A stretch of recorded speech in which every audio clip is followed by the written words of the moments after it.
the Olympics. You were at the Olympics. I saw some pictures of you there, and then you also just had this video come out. You filmed with Toby Roberts on some Olympic style problems on the Olympic wall set by the IFSC guys. So Toby, of course, won gold. Is Toby Roberts the best climber in the world for what he's doing? I think at certain styles, he's definitely the best climber in the world. And I think he was one of my top three favorites to win the whole thing.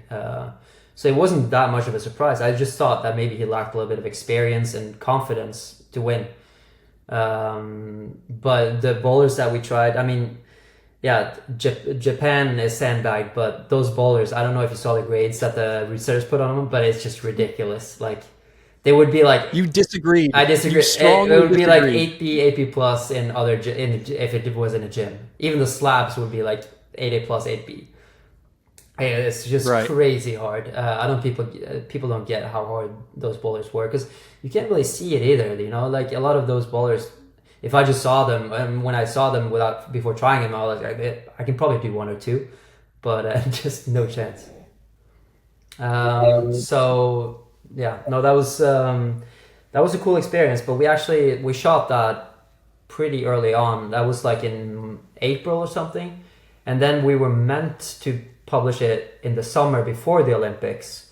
But the Olympics has like a blackout period. So if you even mention the Olympics, you could get like a note from a lawyer, or you can even get fined. I know a lot of people who got fined in this period because they didn't. And I didn't know about this, but I think it's a really shame, and I think it's one part of the reason why I'm not a huge fan of the Olympics, is because I mean, first of all, they don't pay their athletes, they don't pay for any like medals or anything, and the sponsors who have sponsored these athletes from when they were kids and who sponsored them to go to these events and to train and to be in this show, they can even mention the athletes. They can't, like, as a sponsor, you can't even say good luck Toby or good luck Jakob at the Olympics. Like, their sponsors can't even mention them. Yeah, it's interesting to hear that side of it. I didn't know about any of that stuff. You know, I Yeah, watched as much as I could here, and it was really early in the morning, and I was really excited for the athletes.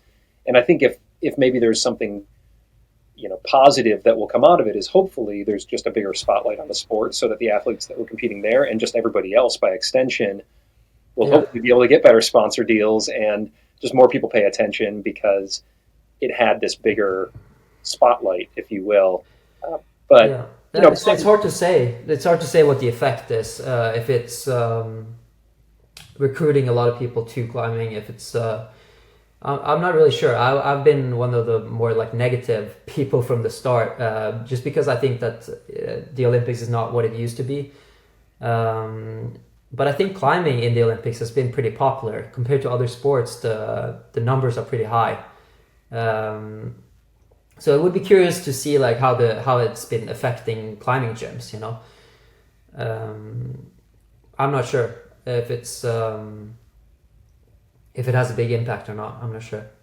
All right, y'all. Quick shout out for today's sponsor, which is Rungni, Magnus Midtbø's company. And man, they got my favorite product back in stock, Mag Juice. I didn't come up with the name of it, but I love it anyway. Mag Juice is liquid chalk. And in these hot months, you guys, I need all the extra help I can get to keep my hands dry. Mag Juice is going to keep your hands chalky and dry for much longer than just using regular loose chalk.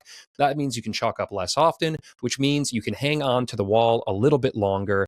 That's been my experience with it. I think you're going to love it too. Man, I love the whole line of chalk there. I love their chalk ball. I love their loose chalk. And man, do I love that juicy, juicy Mag Juice. You guys can score 15% off some Mag Juice, as well as everything else over at Rungni. I love their apparel. I love everything by using code STRUGGLE at that link right there. it's interesting, like just the growth of competitive climbing in general, beyond the Olympics, the World Cup series, and just the way modern setting is now happening, like the videos you've shot recently with PewDiePie and with Alex Magos, and you're just seeing more competitive style volumes and dynamic movement, jump catches and paddle dynos and all of these things.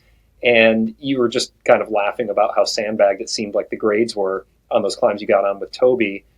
Uh, it seemed to me, at least, and you were there, the setting, at least for the semis in the Olympics, was getting People were pretty upset, felt that maybe it was a little bit too difficult. There weren't a whole lot of tops for the men, at least. The women, there were more tops. There was more consistency amongst that field. And then in the lead climbing, there was kind of like a sequence down low. It's where Alex Magos had a foot pop and a few other, super strong climbers came off. What was your impression of the setting overall and just kind of the way it kind of pared the field down? Yeah, usually the semifinal is harder than the finals because they want to separate the field. Okay. And in the finals, they just want to make a good show. So they want to make sure that some people top and some people get pretty high. But it's important for the route setters to split people in the semifinal. And that's also the level that they set for Toby and I in the video. So basically the hardest problems are going to be the semis. Yeah. Got it. And that's what Toby said too. But I didn't realize that they were going to be that hard, it's just, I felt like I was just watching Toby try them, basically.